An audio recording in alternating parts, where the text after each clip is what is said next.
viettämään joulua Korron Törmälän kanssa. Tänään on ohjelmassa kuusen koristelua ja kinkun paistamista. Hyvät tuoksut jo tulevatkin keittiöstä. Olen koristellut tämän kuusen valmiiksi. Palluroita, kauniita härpäkkeitä, valoja, tähti.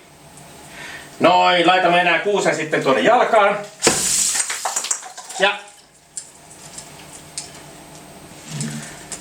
hei! Kuka on mennyt ostamaan näin huonon kinkun?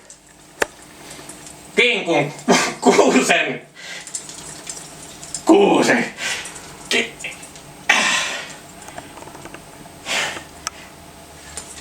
Ei voi olla totta! Kinkku!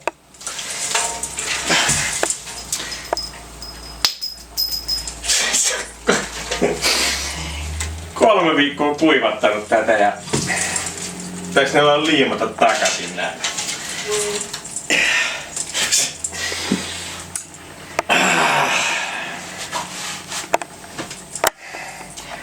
Hei ja ensi joulu ja uusi yritys. Ei voi olla totta!